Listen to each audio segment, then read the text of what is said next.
Hi, good evening. Thank you so much for coming. It's so heartening after the last few weeks at UCLA to see all of us come out for a cultural event celebrating art. I also want to mention that Fei and Ing will be here speaking in some favorite writers series at the Hammer on the 30th.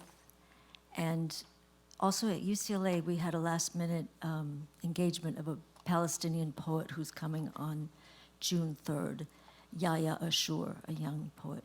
So he will be reading on the third floor of Royce Hall. I always knew Adam Moss as an editor of New York Magazine, 7 Days, a magazine he started when he was still in his 20s, which lasted only a short time, but won a National Magazine Award just as it was closing and remained kind of a legend in the industry and for young writers in New York for years and years afterwards. As the editor of New York, the magazine won 41 National Magazine Awards, which is just unheard of, including Magazine of the Year. No other magazine had ever done that. He was an assistant managing editor of the New York Times with oversight of the magazine, the book review, and the cultural and style sections. He was elected to the Magazine Editors Hall of Fame in 2019. So for most of his storied career, Adam was an arbiter and an editor.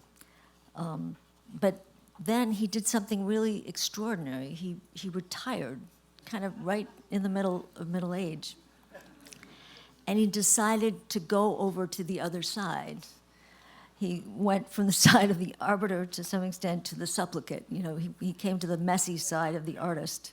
He began painting. And Adam says he wrote this book in order to understand how something comes from nothing. And it's a book of serious, patient interviews with poets, comedy writers, cartoonists, composers, playwrights, fiction writers, sculptors, painters, filmmakers of all kinds. It's really, it's Adam's coming out as an artist, his exploration of how to do it. It's really how-to at its most serious and playful level. He said, some people really enjoy being put on the couch this way. A lot of people, no one ever asks them these questions. They ask them he's talking about celebrities. This was from an interview in Vanity Fair. They ask them who they're dating, and they ask them what the project means, but how they made it in practical terms, and also more importantly, psychological terms, that's kind of virgin territory for a lot of people. I asked Adam if writing this book had changed his painting, and he said, it's the most banal observation, but it's not about that thing you make, it's about the making, it's about the process. It took me 3 years to figure out that that was actually true. And he said that that made his painting happier and that the work got better. Not that that was the point.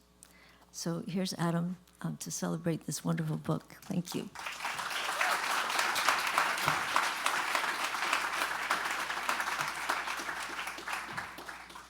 Thank you, Mona, and thank you, Mona, for inviting me here. Really nice, and thank you all for coming. My God, what a huge crowd, bigger crowd than I've had anywhere else. So it's great to see you all. I'm happy to see you.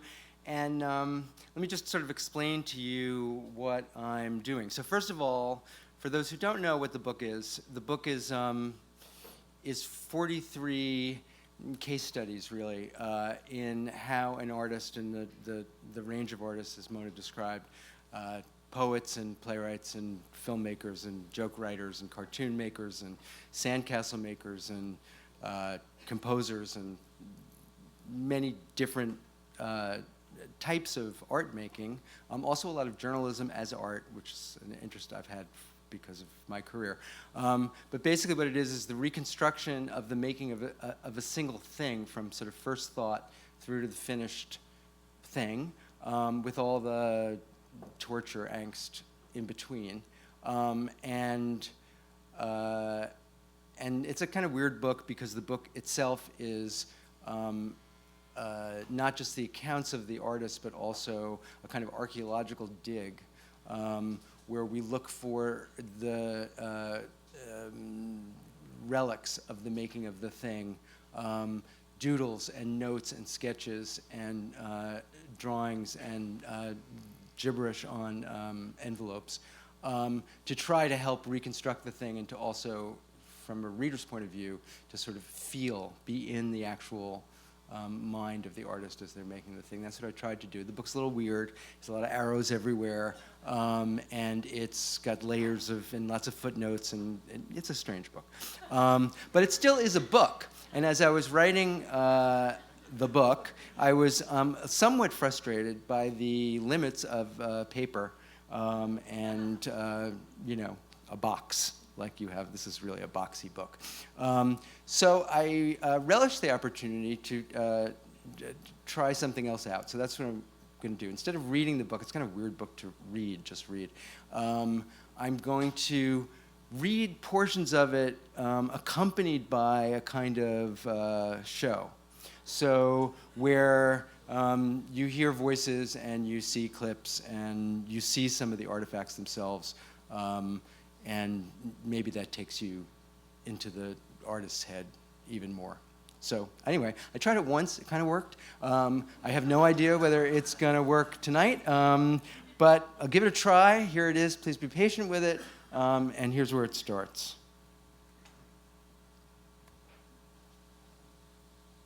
Whoops, I guess I have to do it again. What I wanted to do was do an absolute stream of consciousness of how I arrive at let's say, a given line of lyric, which is, here I sit, now there's this girl named Amy, she's hysterical, and from there on, I would write every single word and thought that came into my head about, all right, we don't want too much of this rhythm, but I go everything that many of us I've talked to you about, but as one long, Ulysses, one long chapter, the long chapter, Molly's monologue at the end, and do that, but about the creative process. All right, so that was Stephen Sondheim. Stephen Sondheim is one of the artists in the book. I need to put this thing on. Talking about one particular song I love from the musical Company. But the aim of the novella he's describing, which he never ended up writing, also pretty much encapsulates the aim of the book. As Mona said, the introduction offers up a little of my own struggles as a pretty mediocre painter as a prompt for what I hoped to find out by doing this book. As I write in the book, where do they begin, what do they do next, and when do they know they are finished? And more crucially, what do they do when they lose faith? Do they lose faith? In other words, how do artists think? As I considered my flailing artistic efforts, I realized I was begging for entrance into the artist's head. So, okay, here is a little tour of the artist's head.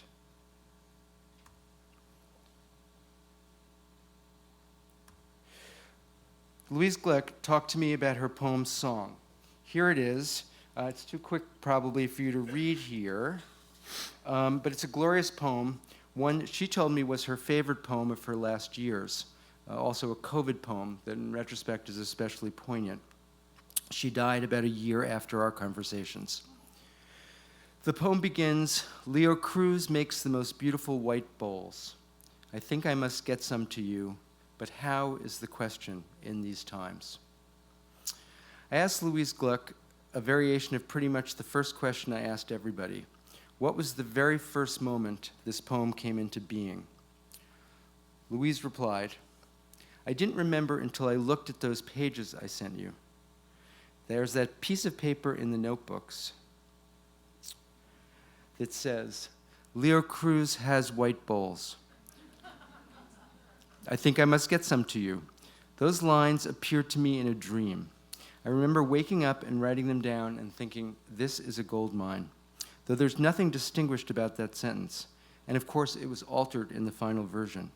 But I had a sense when I woke up that day that I had something on the line. Some very large fish was toying with me under the water. I can hardly explain to you why I so love that line, but I love it. If you recited it to someone, they'd say, what? But to me, it was one of the most beautiful lines I had ever written in my life. Now, she was writing this poem early in the pandemic. I didn't want to write a poem that was explicit, she said.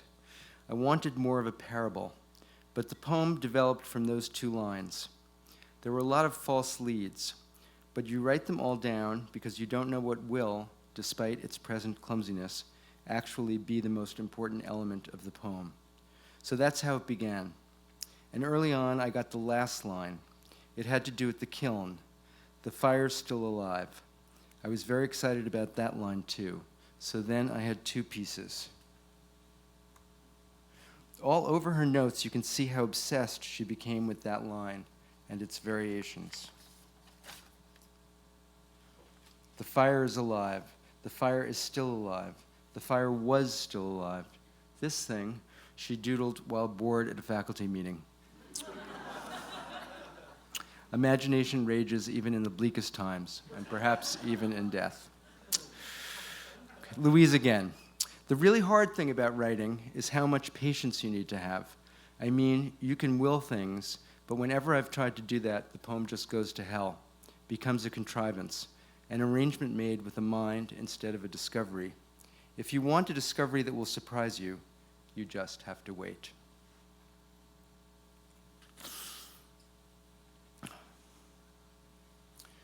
From Tony Kushner's notes as he was writing his epic play, Angels in America. I feel like an utter fake. I have to lie to everyone about the work I've done, making my efforts seem more focused and diligent and productive than they've been. Ideas come, but nothing fuels the ideas. Each idea appears and is immediately devoured by lassitude born of terror.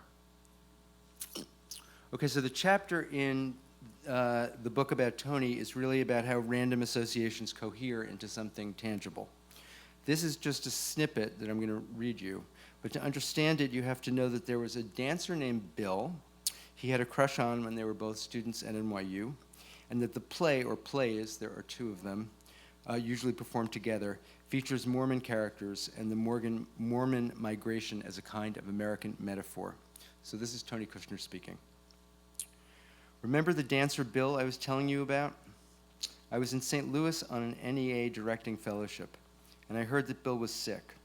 He was the first person I knew fairly well who had gotten sick. Then I got a phone call from a mutual friend who said that Bill had died. I was in a weird little house, some rich, drunk lady's house in St. Louis I had rented, and I dreamt that Bill was in this room, in his pajamas, and he was screaming in terror and looking up at the ceiling. The ceiling was starting to bulge like in a horror movie. The lights were flickering. He was cowering in the bed and screaming, and then the ceiling collapsed and fell on the bed and covered him in plaster, and this angel came through the hole in the ceiling. Tony had dreamed what turned out to be the punchline to the end of the first play, Millennium Approaches. Tony speaking again. I went back to New York. There were these two adorable Mormon guys on Carroll Street in Brooklyn. They were missionaries and not getting a lot of attention from angry Brooklynites on their way to work. I asked one of them if I could have a copy of the Book of Mormon, which I'd read before. One of them was seriously hot, so there was a level of erotic obsession. And I had been doing a lot of driving back and forth in St. Louis. Bruce Springsteen's Born in the USA had just come out. I'd listened to that tape over and over again, thinking about Springsteen's butt. And as I said, I was a medieval studies major, and we were 15 years from the millennium, which is a very big deal if you're a medieval studies major. And as I say, I was thinking about America, born in the USA. The Mormon angel Moroni is the only real homespun American angel. But he didn't have wings. My angel had wings and was a woman, or Bill's angel, I guess I should say. I went back to St. Louis. I was still thinking about this dream. And then I wrote a poem which nobody's ever seen except for me. It was an attempt to fake my way through the epidemic and this dream about Bill and these boys and the angel. And in there, I'm not a poet. I have the good taste to know that, so I put it away. Eventually, this is me talking now. It gets confusing, I'm sorry about that. It became a play or plays, the account of which you'll find in the book. At one point, Tony asks one of his main characters, Lewis, who is in some ways Tony's alter ego in the play, what's this play about? And Lewis tells him, I mention it here because this too is a recurring theme. Writers asking their characters, painters asking the subjects of their painting, what they wanted the novel, the play, the painting to be about. It happened over and over. I found that curious. In the book, I try to make sense of it. Eventually, we got talking about failure and how necessary a part of work it is. Tony talking again. All art fails, he said. And this is me talking now, and this is especially nice, I think, because I love this phrase. Tony again. Because all art is essentially Orpheus. All art is meant to resurrect the dead, and it will not succeed in doing that. The great model for all artists is Orpheus, and in his greatest work, he bombed. He didn't get her out. Almost all playwrights are like physicists. We do our work from our late teens to about 33, and then we're kind of garbage. We may generate some interesting things after that, but for some reason, it seems to go that way. Art, says Tony, is always endurance. Tony speaking. I don't think you should ever feel like a failure unless you catch yourself in the habit of lying about something, telling yourself you have to do this for money or safety. If you've really made peace with dishonesty within yourself, only then have you failed. Sofia Coppola talking about Lost in Translation. It really just started with Tokyo. I was newly married when I would go over there, and I was not feeling connected in my marriage. So I was lonely and drifting, and it was just sort of a fantasy that Bill Murray would show up at the bar. And I mean, really, Bill Murray. I wrote it for him, and I wasn't going to make it without him. I find actors really motivating, like visuals, picturing the actor. So there I was in LA, where I didn't feel connected, and then with my friends in Tokyo, where we were having a really interesting time. I was trying to understand it. I think for a lot of creative people, they're just trying to figure out what they're going through. I started thinking about Bill Murray because you meet different travelers insulated in a hotel, and I could just see him in a kimono and being too tall in this small world. I had known people having midlife crises in their 40s or whatever, and I just combined them, two people having crises together.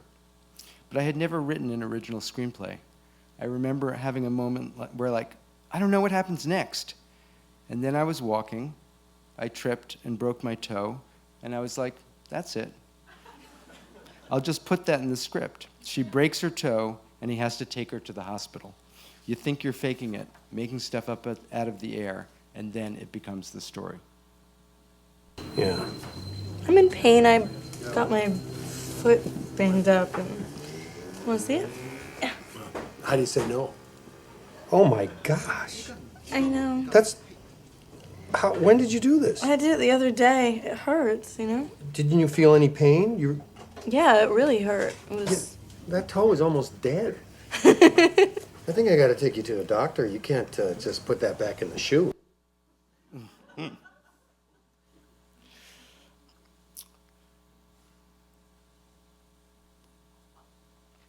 Okay, me to Amy Silman, who's a wonderful painter. Do you ever think that one of the paintings you painted over was really the better painting? Amy Silman. Oh, the best painting was the first one. I shouldn't have changed any of them. Me. So why do you change anything? Amy. It's just neurotic. No good reason. It's entirely neurotic. Okay, here is the painting, Miss Gleason, that we were talking about, and it's in 39 stages, including wipeouts. What starts as one thing becomes another and then another. This is one painting you're about to see. So let's say this one is about perseverance and willful self-sabotage.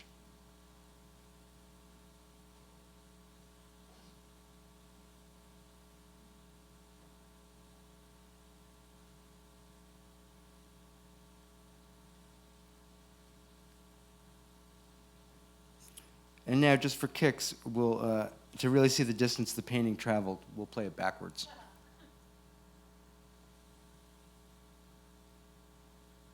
It's supposed to go. There we go.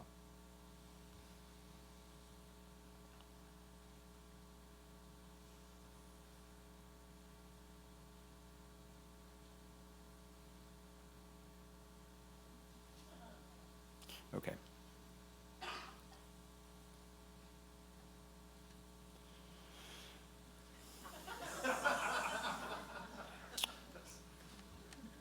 Dave, you're not here, right?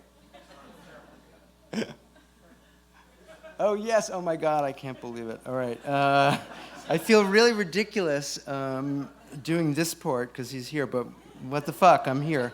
So, all right.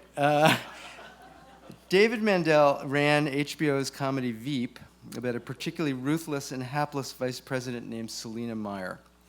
A colleague sent along this reconstruction of the alts, or alternatives, they considered for one joke he particularly liked. So there it is. You don't need to read it, because I'll read it for you. So this is Dave talking. You all know Veep, right? I don't have to explain too much about it. So Selina's running for president again. We're starting with this notion of a rally with, that call and response thing that Obama used to work the crowd with. And Selina's trying to do that and not getting any response. As we were writing this scene, we came up with this notion of fusing Dr. Seuss and Maya Angelou, which seemed very funny. Selina's the perfect person to hate both Dr. Seuss and Maya Angelou. So now it gets complicated. I was a huge fan of the show Moonlighting. There's this great episode where they're trying to find a Chinese guy with a mole on his nose. This is when Moonlighting was at its greatest, and the guy they're talking to just turns it back and forth into this Dr. Seuss thing. And that left an indelible mark on my comedy psyche. I said, I think there's an opportunity to stretch this out into something more absurdly Veepy. What if Dr. Seuss fucks Maya Angelou? How do we take this further? I can remember sitting there with the staff trying to find the right one, and someone came up with Yuzmataz. And then Dan O'Keefe, who's a fellow writer, added, and filled her all up with snoozely scuzz. And it was just exactly what I wanted. Now let me read you these alts from the screen. Dr. Seuss fucked Maya Angelou in the Yuzmataz, in the Humph-a-Dumpter, in the Flannel, in the Wumbus, in the Diffin-Doofer. As a woman and a woman of color, I know these struggles firsthand. Whose time is it? When is our time? Let me hear you. Whose time is it? Oh, it sounds like Dr. Seuss fucked Maya Angelou in the Yuzmataz and then filled her all up with snoozely scuzz. How is this possibly even working for her?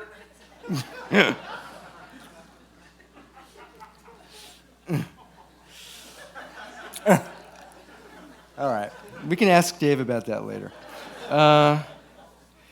This is about George Saunders, who wrote a book I love, Lincoln in the Bardo. And this is him.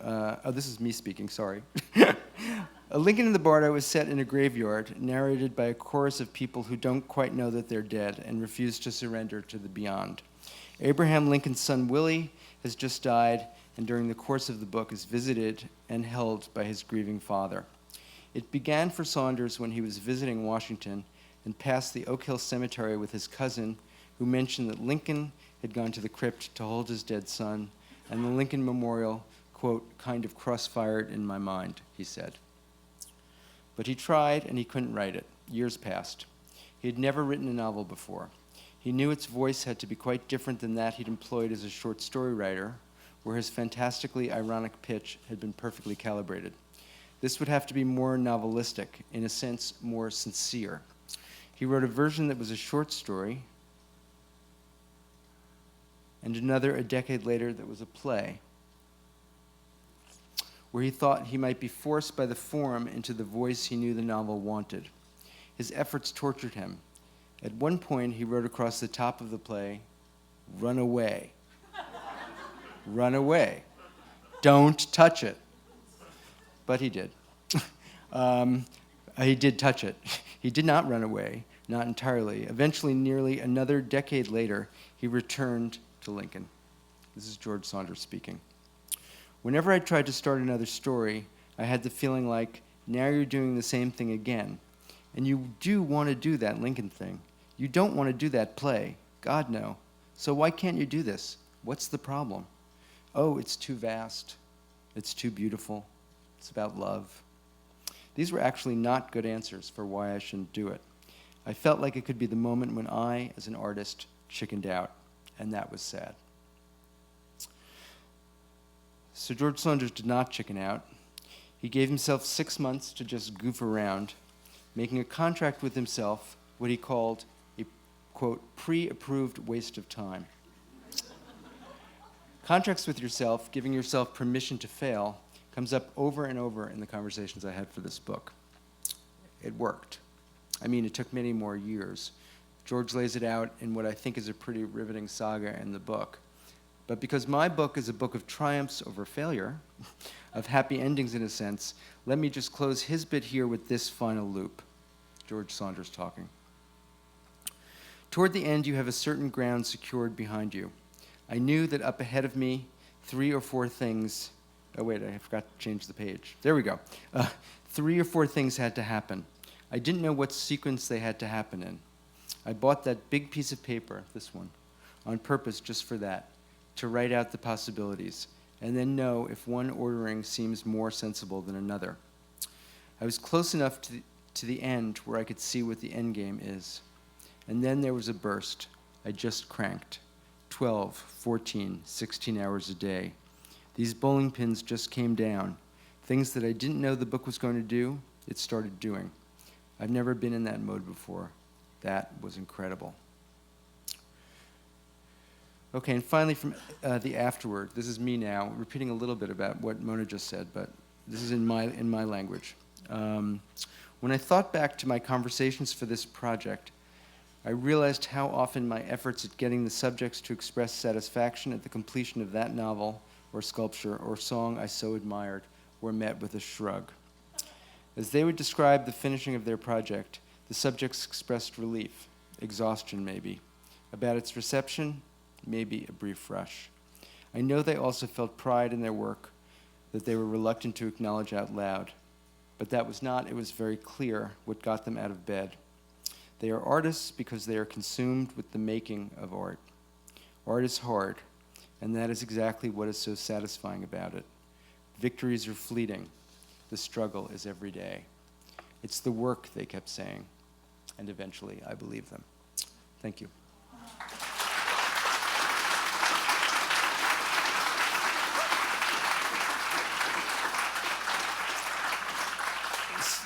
So now Mona's going to come up and she's going to ask me a few questions. Yeah, we'll just have a little conversation and then open it up to you guys. So thanks. Thank you so much. That was just great. Can you talk a little bit about collaboration in this book? You start with collaborating with all these artists, but then you actually had to sit down and write it. Yeah. I hated that. It's funny because Adam read a lot of what other people said up here, but there's actually, it's a written book. I mean, there is a voice in the book, and there is an arc and all that. It's funny, you thank in your acknowledgments, Adam's husband, Daniel Kaiser, is here, who was, you wrote in the acknowledgments that Daniel lived with you and collaborated with you every day on this book. Yeah, and he saw my torture over writing. I had this, I'd never really written before. I'd written in my capacity as an editor, and I very early, like when people just don't become editors as young people. It's just not anything anyone thinks about doing, or at least it wasn't certainly when I was a kid. Everyone wants to be a writer, everyone wants the glory, and an editor is a kind of Did you want to be a writer? facing thing. I tried being a writer for a year, and I was just super self-conscious and not good at it, and that frustrated me, and lonely. I was lonely, and in this, so then I became an editor because I loved collaboration. The thing that turned me on the most as a, I guess as a creative worker person, was what I kind of refer to in the book. There's a chapter about David Silman who made The Wire, and somebody refers to what turns him on is the bounce, which is a phrase I had never heard before. But I recognized it immediately as what, as how I worked. I worked through ricochet. I worked through the give and take response in a room, out loud, the dialogue out loud and expressed. Dialogue, internal dialogue, which this book was so consumed with trying to understand, was something that I felt helpless in. And as I was writing the book itself, I felt, in a meta kind of way, helpless again about it. And I had this idea about how you write a book. I mean, it was crazy. I've been around writers my entire life, my entire career, and I didn't understand something very basic, which is I thought there was like a writer voice, a way you're supposed to write a book. And I wrote it in that voice, and it was just miserable. What was that like? Give us some examples. Oh my God, it was so ornate and baroque and Really? pretentious, and every sentence was working so hard. And it was one of the reasons I hated it, because I just hated reading my own writing. As an editor, you get very sensitive to your reaction, usually to other people's work, but in this case to my own work, and it was like revolting. So, Poor Daniel. So over the course, and this is where Daniel came in, because I would just constantly show him this stuff, and like, is it better? Is it better? Am I getting there? And then eventually, I sort of, over the course of 3 years, kind of taught myself how to write, and. So by the end, I knew I was writing better because it was not such an agony. I mean, it was an agony, but it was also, I also experienced joy, and to experience that joy was just knocked me out. I couldn't believe that writing could actually produce pleasure. So that's the answer to your question. That's a good answer. Do you plan to write another book?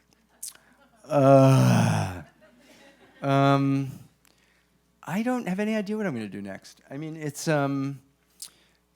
there's another version of this book that it has occurred to me to write. What's that?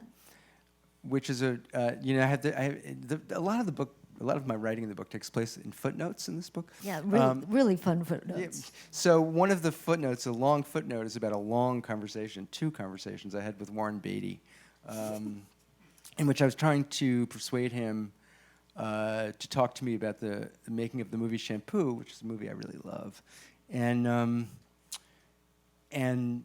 he was I knew him a tiny bit, but and he was like very eager to talk to me about it, but not eager to do it. He was really, really happy to talk to me for hours and hours and hours and hours, explaining why he did not want to do my project, because he didn't believe in it, because he believed that really creativity came out of interaction with other people, and that he believed that the main work of making movies anyway, but also making lots of things, was argument. And he then went into a long anecdote about that's something that Kubrick had really instilled in him. And he said he wanted my book. He said, your book should be about argument. And I thought, okay, that's a good book, but not mine. But I think another book might be that. It might be the ways in which people work together to make something great. But I'm not going to write that book. I just say it out loud to listen to myself and reassure me that that's not something I want to spend 3 years doing. But and it has done that job just now. So, yeah. I was intrigued by. It was so cool to see the Amy Silman and then go back, because you're reminded that sort of in the process of revision, any painting could become any other painting, or any book could become any other book, really. So did you find that in your revision? I mean, the question then becomes, how does one stop? Yeah. Well, everyone has a different answer to that question, and that is a question that every single conversation was at least a little bit about. Yeah, I mean, I stopped when I started to feel like I was fucking it up.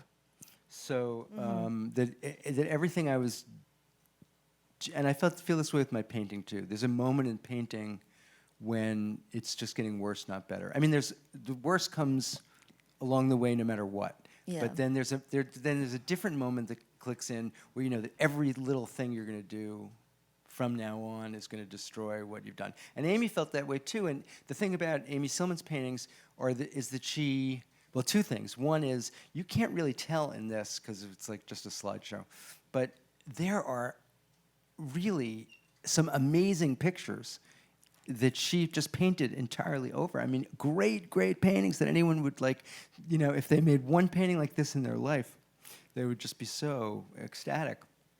And yet, she just blithely and with a certain amount of fiendish, subversive delight, just painted over what was good, and then just stopped. I mean, I use this phrase in the book, just like a game of musical chairs. Just stopped kind of arbitrarily and said, "This is the painting," and she's got a whole intellectual kind of defense of that, and that's why she paints, and that's what her painting is about. But I did find it kind of sad to see all those beautiful paintings just Covered. Yeah, just get relegated to history. I mean, she's the only.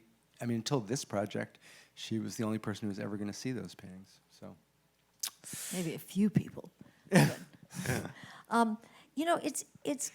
It's kind of interesting, but I mean, you cover a lot of different kinds of artists, and with varying degrees of sort of worldliness, and from the sandcastle maker on up to Stephen Sondheim.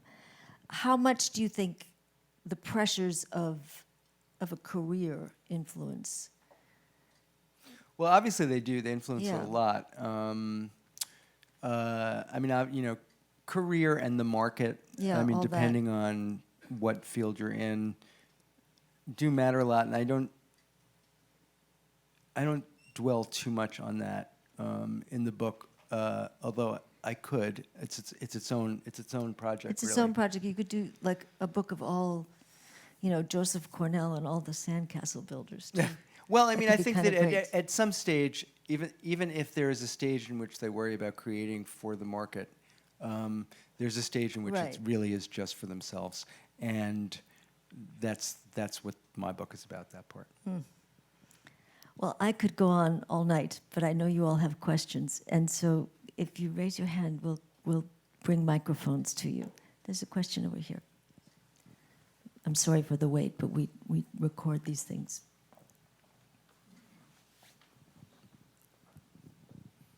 Hi. Hi. You mentioned when you started writing, you couldn't stand what you were writing, and then you got to a place of joy eventually. Could you describe, like, what was it that changed? How did you get from one to the other? Just bluntly, I would say that I subtracted, and that is actually a theme of the book. And a lot of the book played out in a meta kind of way for myself. But almost always, what seems to be happening is that things come out complicated and tangled, and that what then has to happen is an untangling, which is usually a stripping. And I found that was happening with my own writing. It just got sparer and sparer, and in the spareness, and then I kind of added stuff back, but in the spareness I found me. And I think that's the answer. Do you feel like that happens in your painting too? It should. This It's coming a year. good reminder that that's really what should happen. Yes. I do try to I do try to figure out ways to simplify some of it, but it's like in the moment it's very difficult to have that discipline. Did you write every day when you did it? Pretty much. Yeah, I mean it's so many layers. So it's like first had to figure out what the structure of the thing was, how to build it as it's really an elaborate contraption, this book. And I had to figure out what that was, and also to make sure that it didn't feel that way to a reader, that it felt kind of like most things, obvious. Maybe if I got it, if I did it right, it wouldn't be evident to a reader just how convoluted this thing is. I hope I got it there. But so that was, that was the first part. And then there was like I had mountains of people talking, and trying to be extremely loyal to what they were saying, but also to straighten it out so that it made sense, because the way people speak is not typically the way you read. And I was trying very hard to find that middle ground between adherence to the sound of speech and also a certain kind of intelligibility. And then much later in the process, I had given the book to an editor friend of mine named Susie Bolton. I should say her name because she did such a great job, and she just gave it back to me, and she said, "There's just not enough you in it." And so I said, well, I was trying to get out of the way of the artists, and how do I do that? And I tried to figure out how to do that, and then she had suggested, I had footnotes in the book, but the footnotes were a little bit footnotey, regular footnotes. And I realized that I could use them as kind of Talmudic call and response device, tools in the book, and that worked really well. And as soon as it worked really well, so anyway, the point is there were different kinds of writing throughout, and I had to figure out each of the chapters. Just the chapters are not, they don't take the same form. Like some of them are dialogue, some of them are monologue, some of them are exposition or like essay. Some of them have a lot of memoir in it because there's like that's again in that last stage. Where it was relevant, I brought myself into it because people seemed to want that, which was puzzling to me, but there you go. And Well, you're then, sort of a guide. yeah, I mean, I tried to find my persona and tried to be, you know how in like a Passover Seder, there's the simple child? I tried to be the simple child with just a little bit of sophistication. So, and then I wondered if I was making a complete fool of myself. So, that Daniel helped me with that too. Here's two questions. If we can have some microphones. Here's one, and then there's one in the third row. Oops.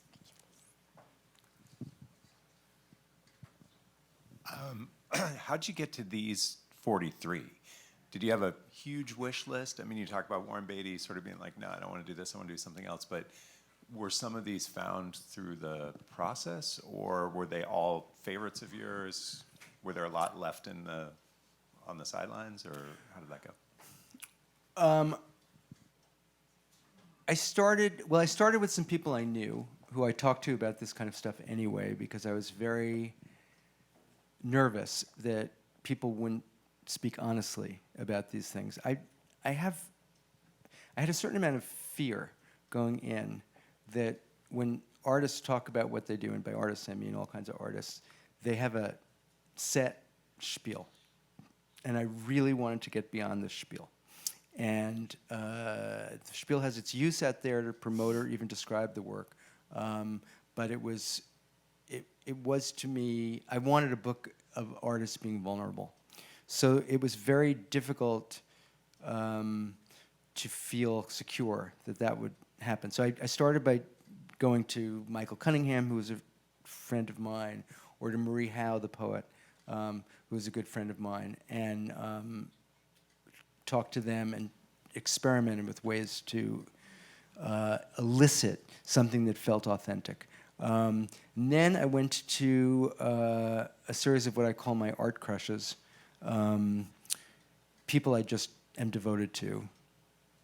Moses, Sumney, Stephen Sondheim. Stephen Sondheim, in a lot of ways, Sondheim was the inspiration for this book because of these two books he wrote, Finishing the Hat and Look, I Made a Hat, which are about his own creative introspection that are kind of,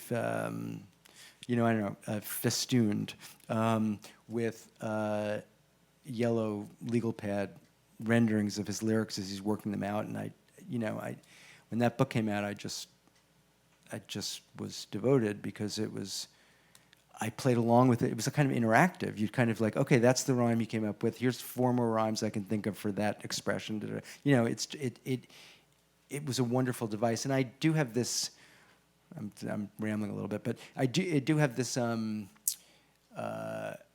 deep fetish appreciation for these relics or exhibits or almost sacraments of the making process. I just love them in every context. Anyway, I did those, and then as soon as I started to layer on, and Louise Gluck, who I had love as a poet, and she'd gone to my high school, so I kind of wanted to talk to her anyway about that. Just seems so preposterous. Then it was like, yeah, I have a portrait artist in here, a figurative painter. I need an abstract painter because I need to find out whether that process is the same when you're doing something that relies so heavily on your own internal guide as opposed to painting something external. Then it was like, okay, well, maybe it would be interesting to have a generative artist to see how the computer works with this. And then it would be interesting to have stuff that's more ephemeral, like a cartoon that's made in minutes, and a sandcastle. At one point, a friend of mine showed me these amazing sandcastles that he was building, and I thought, well, to make a work that is meant to perish is kind of amazing. And then, I should say, especially because Dave is here, that one of the impetuses of the book was this visit I made to the Veep set, in which I sat behind Dave. I was invited by Frank Rich, who is a friend of mine and also was his and a writer at New York and executive producer of Veep. And it was a very nice thing for him to invite me, but he didn't have any purpose in mind. He just thought it would be a fun way to spend an afternoon, and it was. But I watched as Dave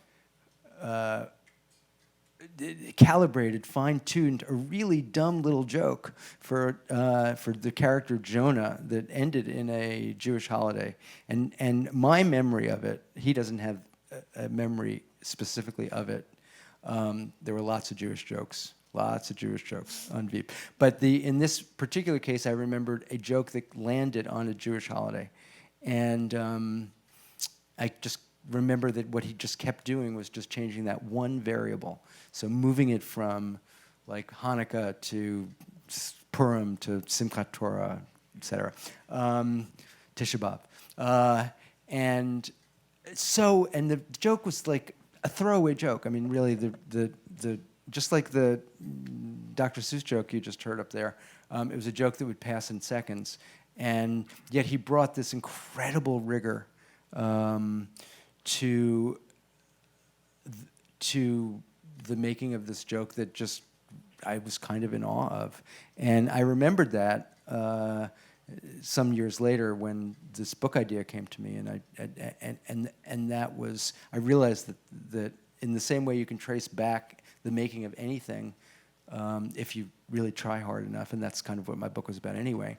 I remembered that actually put something in my head, which later developed into the book. So he was in the book too. I wanted to talk to him about that. And anyway, sooner or later I had a book of all these people. And I was talking to some students beforehand. Someone asked a similar question, and about, well, could you have included scientists or business people or whatever? And I could have. I mean, I thought of it. But in the end, even though I was pretty elastic about what art means, it still had to have some contours that were recognizable. And so at a certain point, I just drew a circle, and that was what was in it. We had a question here in the first row. They're coming. Thank you. I wanted to know what your art is like and how it was influenced by your writing or your editing, and after you finished the book, did it change the art? Such a good question. My art is figurative. It is it's changed its language over the years, but roughly speaking, I would say that I am a Alice Neal wannabe. So it has a certain amount of distortion, but is still recognizably a person. And lately, that question before, about subtraction in my painting that Mona just asked about, how whatever. It's like, yeah, so these days I'm trying to make it simpler still. I changed my idol a little bit from Alice Neal to, others who can paint something in like, 10 significant strokes, and that feels richer. The thing is, like, what I ended my own little talk just a second ago with this idea that and what Mona said, this idea that I'm just getting into painting for the sheer exaltation of it, is that I am switching out style all the time. I do it in order to keep myself. Is it unconscious? It's somewhere in between conscious and unconscious. It's like, I do it without thinking about it, but then at the moment I notice that, I know the next thing I want to try.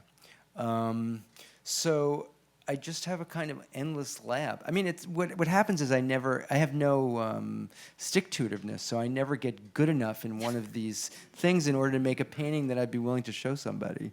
I mean, this big issue in my life is whether I'm willing to show my art to people. And I've lately, since the book has come out, or since the book was finished, I am ever so slowly starting to allow other people to see the painting and to not feel embarrassed about it. There's a person back there.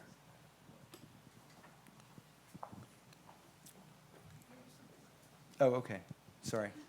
Hi. I'm just wondering, did you get one day with these people, or did you say, I need a couple days? How much time did you get with each of these people? It's all over the map. There were certain people that it was just one long conversation.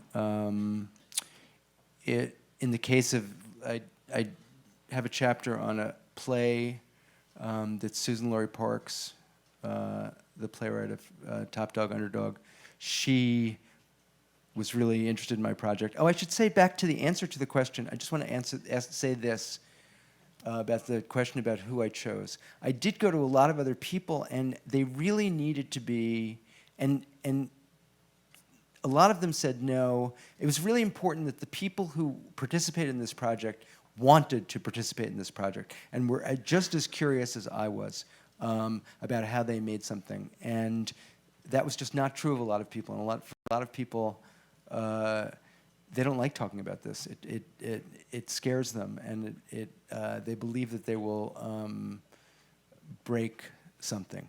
But I'm sorry, I forgot the question. I was just on before. No, you were saying with some people. No, but I mean the question. Did you have a day? How long? Did you have Okay, more? so Susan Laurie Parks. I knew there was like a reason why I went on that tangent. Susan Laurie Parks was really, really, really interested in the project of the book, and she invited me to watch an entire, from the beginning to the end, the making of this play called Plays for the Plague Year, which was a play she wrote about the first year of COVID. So I watched her do that over a year. In other cases, I would do one, and then I would go back later and do another conversation. In some cases, like Amy Silman, we did this together over the course of many months. So anyway, it's all over the map, that answer. You had a question. Hi. Hi. For the one person who winds up on the stage like you, there are thousands and thousands who are obsessed with their writing, with their art, music, and somehow the process of creating is so obsessive that even though you keep failing in terms of having people look at it and say, wow, that's great, you still keep doing it.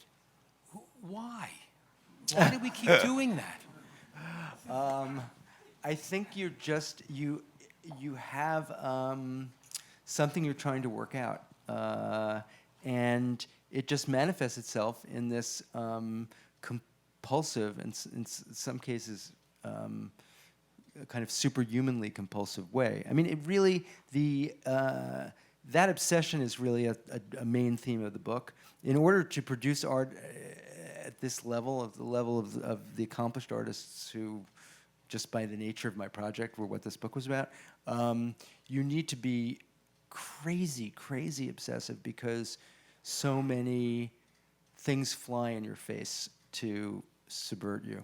So it's it's necessary. It's like you need that drive, otherwise you can't do this. Why you have that drive? Well, you might have that drive because there's this one wonderful chapter I really love, this wonderful artist named Cheryl Pope in here who had 3 miscarriages, and then she came to the conclusion that she wouldn't be able to give birth to a child.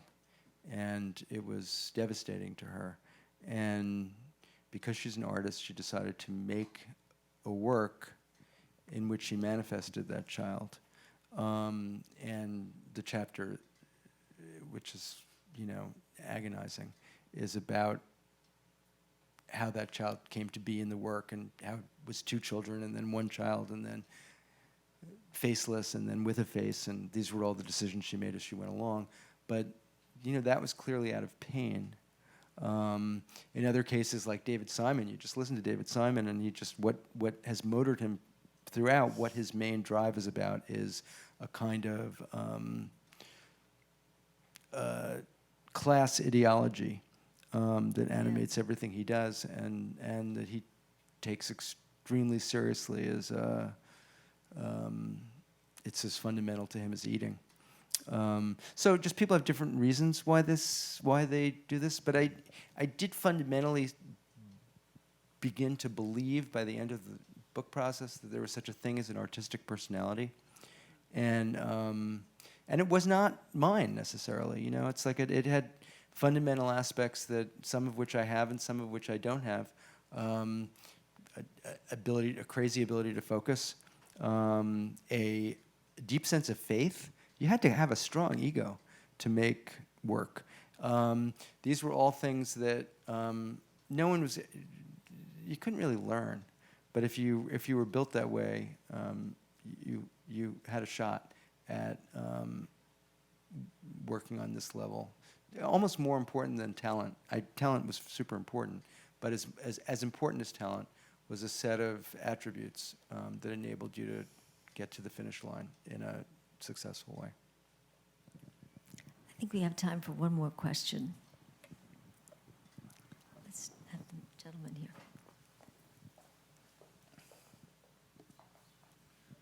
Thank you. Do you have any incentive to do like book 2 of Rabbis I Have Known, or what do chemists fantasize about? These famous people that have invented things, and what is their individual story? What's next? I want someone to write that book. I just don't think it's me. I think it sounds like a wonderful book. Yeah, no, I agree with you. I really like the idea. And no, I think my next thing will be just different somehow. Yeah, I don't, yeah. Whatever it is. Adam will stick around for a while and sign books right over here. We have books set up in the back. Thank you again so much. Thank you very, for very coming. much.